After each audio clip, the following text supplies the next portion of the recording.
So, welcome.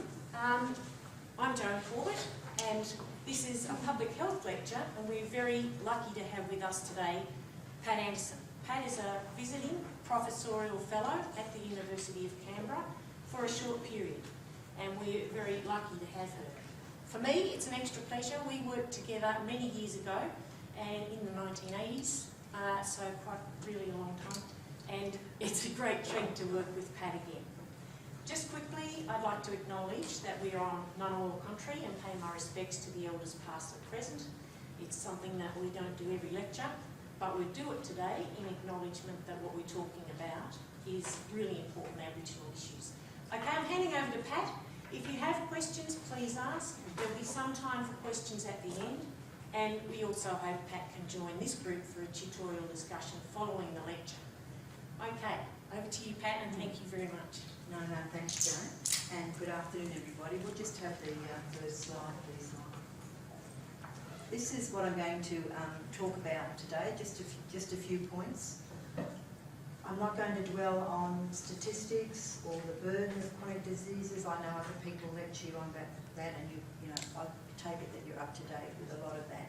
But what I am going to talk about is possibly something else, something that you don't read so often about, and that's questions of diversity and the National Aboriginal Community Controlled Health Organisation. I'm going to give you a bit of a potted history about that. That's fairly important in the very complex Aboriginal health landscape. A little bit about the social determinants from our perspective, and also the complexities of policy which other people have spoken to you about. But first off, and I think this, I want to tell you a little bit about myself, but rather as an example of when you're doing critical thinking, it's really important to understand the bias of the speaker or the writer, so as you understand where they're coming from and can make some critical judgment about what they're actually saying. So to that end, I just want to talk a little bit about my background, which will state very clearly my bias. And I'm going to tell you a story, yes, for starters. So the next slide, please, Michael. This is the road to my mum's country. We're from the Adyara Nation, which is northeast of Alice Springs, very remote. Just the next slide, thanks, Michael. This is what the country looks like out that way.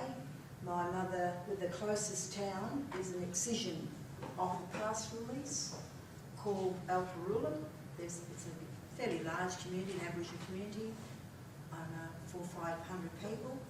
And it's, next slide, Michael, it's, keep going, a lot of cattle there, few people, vast, huge parcel of land. For example, Oratipra, which is our clan's country, is 7 hours drive from Camberwell. Camberwell, as some of you might know, is sort of west of Mount Isa.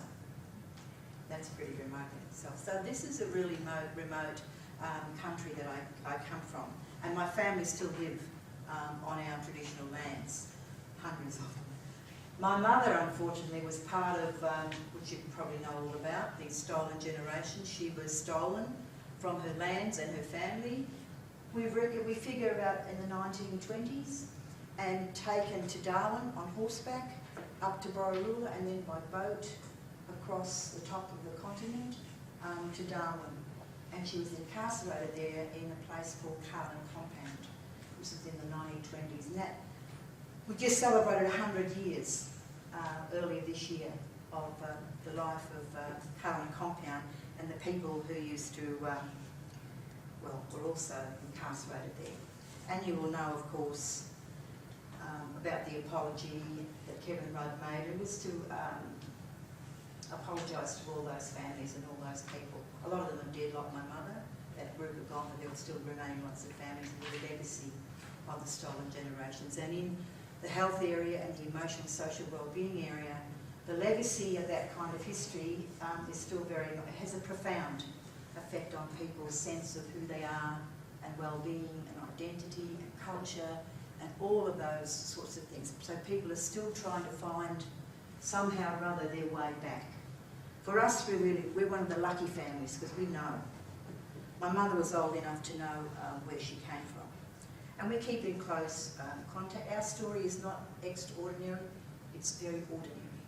This happened to lots and lots and lots of people all over the country. So it influences my view and what happened to my mother and what we all feel about it and how we feel about the nation state and all of that. So it's really important. Just keep going on. We had,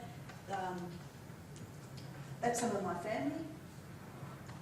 Orotipra is our clan lands, as I said, and the land councils returned lands under Native Title Act to my family. We had a big ceremony out there at Orotipra.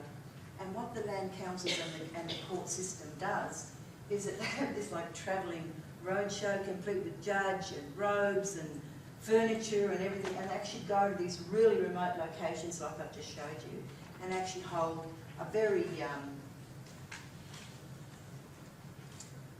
it's a very ceremony that everybody comes to, and it's well respected and people enjoy that. So that's the return of under the Native Title Act. I won't go into the Land Rights Act, you don't really need to know. There's the Land Rights Act, this is in the Northern Territory, I forgot to say, I'm from the Northern Territory. So there's the Land Rights Act 1976, and then there's also the Native Title Act. Very complicated legislation. The whole purpose of those was a result of the Woodward Royal Commission in 1974, on which I worked.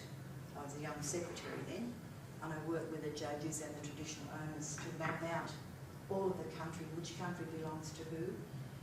And out of all of those deliberations came the Land Rights Act and the setting up of all the land councils. The big difference is then, in 1974, it was not an issue that the lands were ours. What the government wanted to do at the time was to work out how they would return these lands. So there was not a discussion at that time, there is now, and it's constant, but in those days when we did the Royal Woodward Commission into land rights, it was a given. Nobody was quibbling or quarrelling about it, but the government had to have a process to return lands, and that's when they set up all the land councils and what have you. And other than New South Wales and everything followed, but it started up in the Northern Territory. Of course, before that was the Gurindji walkout and all of that, but all of this information you can find. But I think it's really important to put that Aboriginal health in that kind of a landscape and people's biases and prejudices about what happened. Some of these, some of those statistics you know, and like I said, I'm not going to. That 2.5 is really disputable all the time. Some say it's 3, but it's an ongoing, because you don't have to sort of dwell too much about that. But I think the important thing is we're not a huge number of Aboriginal people in Australia, but yet we seem to be the most, that causes the most, the people that cause the most angst to everybody. Although, an interesting figure is the 0 to 5. That's a huge, we're having, in other words, we're having babies. Mainstream Australia isn't. So that's going to have a big effect on schools and early childhood centres and a whole range of that 0 to 5. We have thousands of people who are in fact under 25.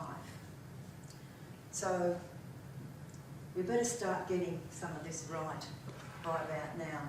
And you know that, that definition, which is also controversial, but it's generally accepted now. The next slide I wanted to show you, just to make a point. The biggest density of Aboriginal people actually live on the eastern seaboard. They're not up in exotic locations like I've just shown you in the north of Australia. They actually live here on the eastern seaboard. So I think that's something to remember, because a lot of people forget that there are all these Aboriginal people here. The other thing I want to talk to you about, and I'll show you in the next slide, is this is an old map, but everybody uses it, and the purpose for showing it, and you've seen it before, But the purpose of showing you today was this huge diversity. So Aboriginal people occupying at different times the whole continent. So everybody had a story for their own. We use the word country. So everybody had a story, and a lot of those people still remain today. Everyone had their own language. They weren't dialects, they were in fact different languages. And people on the borders and what have you were multilingual and could speak. Even today where I come from, people speak 3-4 languages. Okay? And they interacted in a very formal way, because we operate as a collective. We don't have any warlords or chiefs or kings or queens or princesses.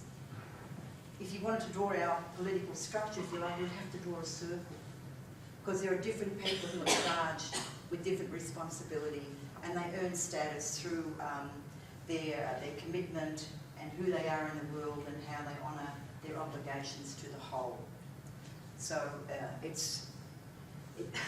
the legacy of that today makes it quite difficult for governments to deal with, because they can't go to a group of chiefs as they can in America or Canada, or probably in Africa as well, though I know little about Africa, but they can't go to a group of chiefs, because often within the chiefs there's another category as well. We don't have that. And that's why you hear on television or on the news an Aboriginal person will say something, and then another Aboriginal person will say, hang on, they don't speak for us.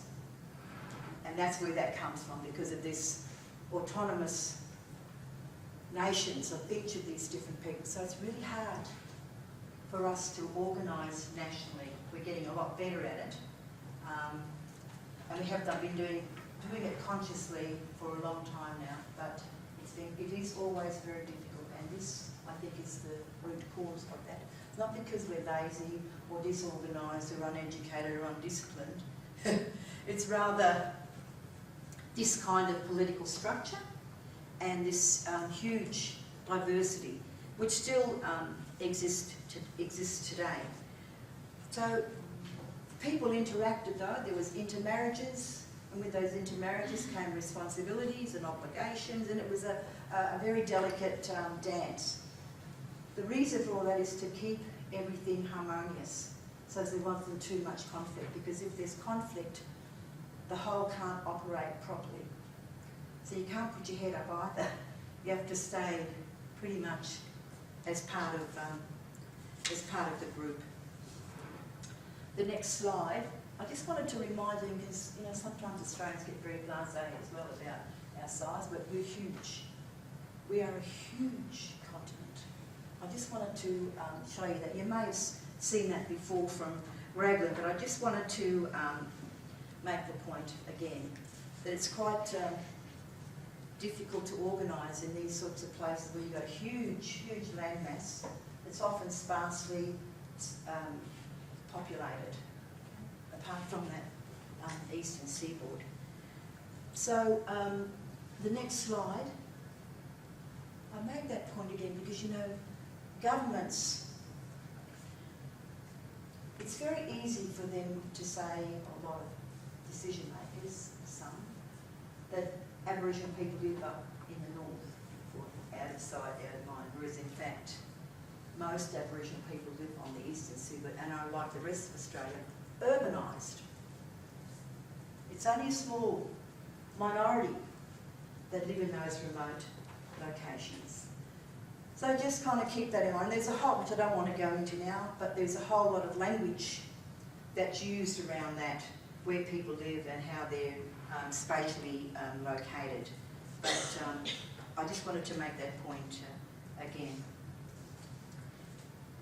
In areas like the Northern Territory, North Queensland, WA and what have you, it's very hard for the governments to provide services to those areas. I mean, you saw that road, getting stuff up and down those tracks.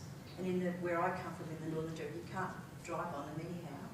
During the wet season, we have 2 seasons. Well, I have lots of seasons, but 6 months it rains and 6 months it doesn't rain. So it's quite difficult to provide services. So it's a bit, again, out of sight, out of mind. And what happens is those issues and problems that people have just get worse and worse. So it's very hard to go back and try to fix them because they've been let to go on for so long. The next slide I want to talk about, you've seen some of those figures as well. They're useful, but you know more of the up-to-date figures than I do probably, and they're easy to find. I didn't want to use the time today just concentrating on stats. And I think Lisa lectures, she's a real hot shot. She loves stats, so you can have that conversation with Lisa. But this 17-year gap is a real problem and remains so. I don't know whether they are going to close it in the short term, because there's a whole lot of other things which we'll come to, as you know, the social determinants of health. Because the health sector alone, however fantastic and active it is, can't solve everything to do with Aboriginal health. It needs, the housing, education, employment, all the environmental issues, economic issues to be solved. So it really is a complex story. So the next slide is, I want to talk to you now about the National Aboriginal Community Controlled Health Organisations. I put up this definition because I thought as I was doing these notes that I should tell you what I think health is, so they're really clear that all people have all kinds of views about what health is. We came up with this in the 1970s, and it still remains today. Aboriginal health means not just the physical well-being of an individual, but refers to the social, emotional and cultural well-being of its whole community, in which each individual is able to achieve their full potential as a human being, thereby bringing about the total well-being of their community. So it's not just it was important that it is access to attention. It's the whole box, we call it the holistic holistic view of health. We say mind, body, spirit. So that's health for us. So when an Aboriginal person talks about health, this is what they have in mind, that holistic view of health. We started setting up these services. The first one, the next slide, Michael. The first one was set up in Redfern in 1971. There was a whole lot of discussion happening around Redfern at that time and around the country, in fact. Don't forget that 1970s too, there was a whole kind of social movement. There'd been the moratorium marches against Vietnam in Sydney. We were all reading Malcolm X. We'd all heard about Martin Luther King. So there was a general kind of movement of change. So we set up these services though, based on the fact that we didn't have any access to proper health care. So the first Aboriginal community-controlled health service was set up in Redfern in 1971. There were others that were set up after that, and I'll talk a little bit more about that, but I want to say here at this point, because we'd had all this discussion and we'd started Redfern, we Aboriginal people working in the health sector went to Russia, to Alma Ata, and were part of the drafting committee which drafted the Alma Ata Declaration. And we were able to do that. I would urge you to read that, it's only really short. But it's a really interesting social document. And a lot of people, marginalised people from around the world, Indigenous folk and a lot of poor people and what have you, who felt that people like the World Health Organisation and others like it weren't looking after our needs. So we came up with this declaration, which was a statement of what nation-states should do as a minimum for everybody. So look at the Alma Ata, and we were able to do that and be so active because, like I say, we'd already started doing that. So 1971 was the first one in Redfern. At the same time, which led on to the causes of health, we were also, at the time, really well aware of all what we call then the underlying causes, which has now become a huge framework, which has been really useful, the social determinants of health, the economic determinants, the whole cultural determinants and what have you. So we were ahead of all this before Michael Munt and all the gurus around the world, but that's okay, we're not going to quibble. But that's how we were able to be really strong and robust robust about having our own Aboriginal health services. You know, when I went to the Darwin Hospital, I was about this big. I was really, really sick. And so sick that I was vomiting. And the reception and the other nurses kept sort of walking around me, including the vomit on the floor. They were just walking around me. And my dad, who was non-Aboriginal, went to the desk and said, "I think it's our turn now." And she said, she looked at me and then she looked at me, "Oh," she said, "Mr. Anderson, we didn't know she was your daughter." So that's how we got served. And that sort of treatment happens all over the country, and I suspect even still today. We thought, bugger this, we'll have our own services where we're treated a bit more decently. So that was part and parcel of it as well. And these AMSs today, as they are then, were sort of hotbeds of social change and activism, and led to a whole lot of it to the legal services and a whole lot of services that we wanted to run and manage ourselves. But it actually started at the AMSs, and the first one in Redfern in 1971. There's about 150 of AMSs operating around the country in different locations.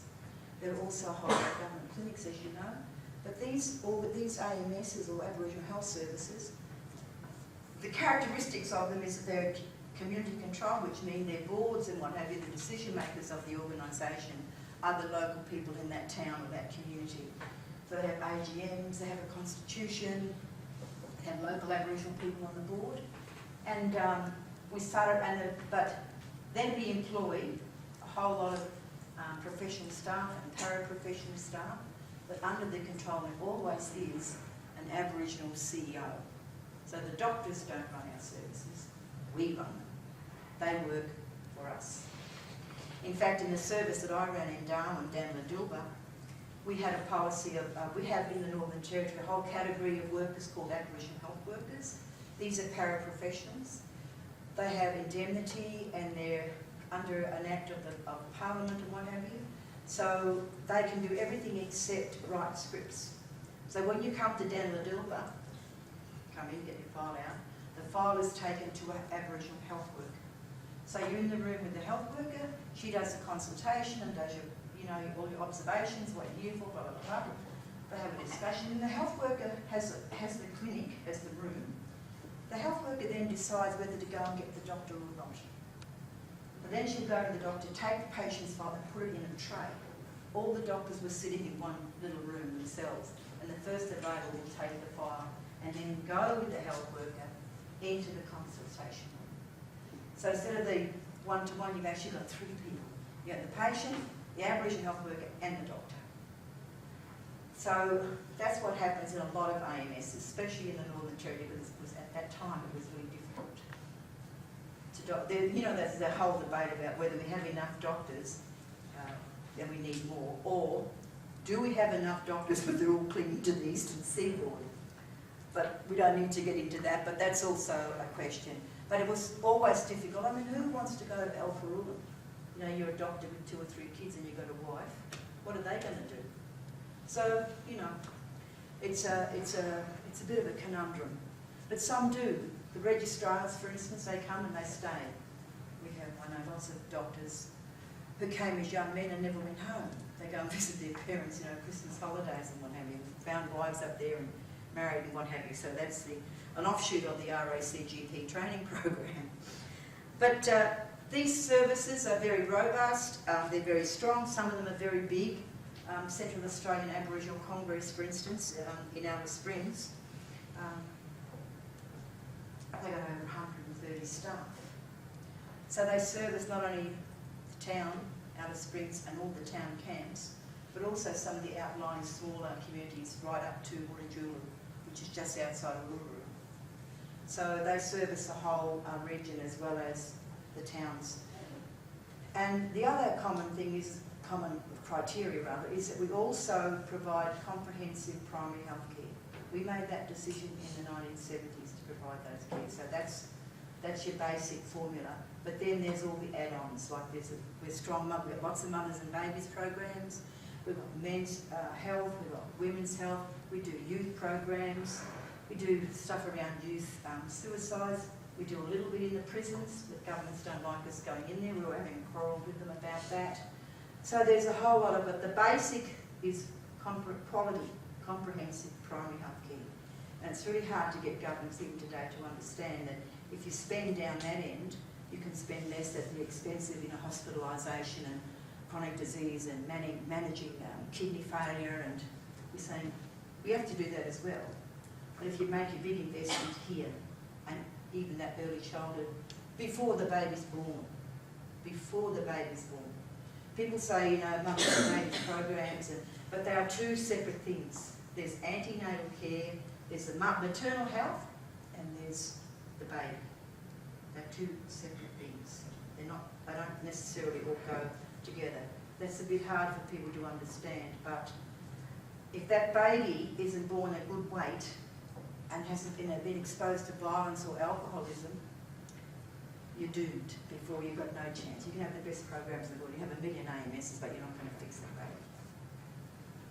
So a lot of more prevention needs to be done as well. I think I've talked enough about that, Michael. I just wanted to just show you this site here. When you're looking for stuff to Google something about Aboriginal health, there's a huge lot of information, which is, oh God, this is too hard. This is another more condensed site. This is the Nacho site itself. It's quite interesting. They have lots of little tidbits in. And they'll also always give you the address to the source article or the source matter, but you can narrow your thinking down really easily, and it's quick to access, and they have lots of stuff. Anything you want to know about Aboriginal health, rather than wading through a huge government website, just go to Nacho. I think that'll be a help, rather than trying to wade through everything. Yes, that'll do for that one. Thanks, Michael.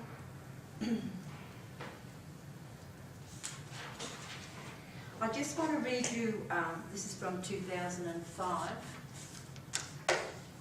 This confirms pretty much, it's from the Equal Opportunity Commission, and it said, in the National Aboriginal Health Strategy 1989, they have a similar definition of health as the one I just read out to you earlier, which is the Nacho one. Aboriginal and Torres Strait Islander peoples link their health to control over their physical environment, of dignity, of community, self-esteem and of justice. It is not merely a matter of the provision of doctors, hospital, medicines or the absence of disease and incapacity. That's from the Human Rights Equal Opportunity Commission report in 2005. But we already knew about that cyclical birth, death, life. It goes around like that. And we have to provide services. They're going to deal with that cycle, that circle. And we knew that. We've always known that. And we continue to hold that view today. I think the next slide, Michael. I just want to read you. You probably didn't catch it, but I'm also the chair of the Lower Institute, which is Australia's National Aboriginal and Torres Strait Islander Health Research Institute. And we do a whole lot of research, but I just wanted to read this to you and offer that site up to you as well, which I think we've got on a slide somewhere. They also have all the research is listed there, and it's free, like the Nacho. You can go in there and read any of the articles, or each one I think has got a summary beforehand, and then decide whether you want to download it. There's no cost for that. But I just wanted to read, because we at Lower, we asked a group of researchers to research from our perspective the social determinants of health. Because at the time we wanted to be a bit clearer on how to have a tool to lobby governments with. So as it's very clear to a busy politician who only read half a page of anything anyhow. So I wanted to be really clear on what we were talking about. And as part of their work, it's called a monogram. It says, Beyond Band-Aids, Exploring the Underlying Social Determinants of Aboriginal Health. And they say that social and economic factors determine health status has been acknowledged for centuries. It would in all likelihood come as a shock to the ancestors of Aboriginal people in Australia that there could ever have been any doubt that what happens in everyday life and one's position within society would have a massive impact on medical science, has brought many benefits. It has also resulted in a situation where what happens to individuals and their bodies has become abstracted from their social, economic, cultural and community context. Increasingly, health researchers and activists are relearning the importance of a holistic approach to health, and there has been a resurgence of interest in the social and economic factors underpinning health outcomes. So we've known about this, like I say, for a long time, and we've been very strong advocates for that. So it's now part of the health landscape, the social determinants, and it's been a really useful framework, an intellectual framework, which we can all use for our various purposes and what have you. So it's a fantastic construct.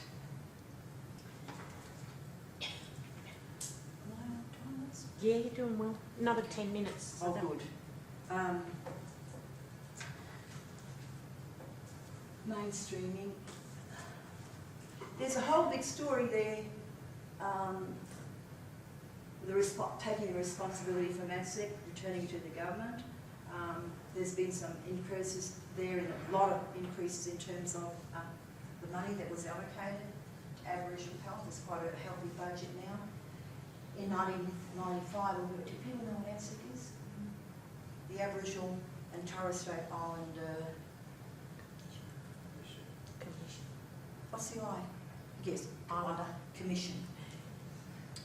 Do people know that? Do people know about ANZSEC? Please tell me you do. The government's all the time trying to find ways to deal with us. I suspect, as I've just given you an example of that diversity, because they can't line up a whole lot of people who can speak with any authority for any large amounts of people.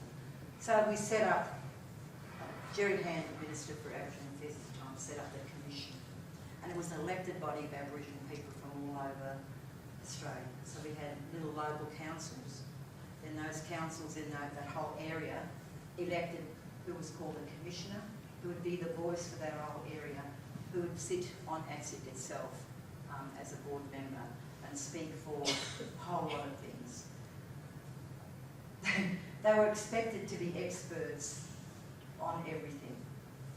You know, if you're on the board for the electricity board, you only got to worry about electricity, you know, and all of that's associated with that. But these people who were elected to ANZSEC, they had to be experts on health, education, roads, employment, absolutely everything. Even the ministers in federal parliament today, they only worry for one or two things sometimes.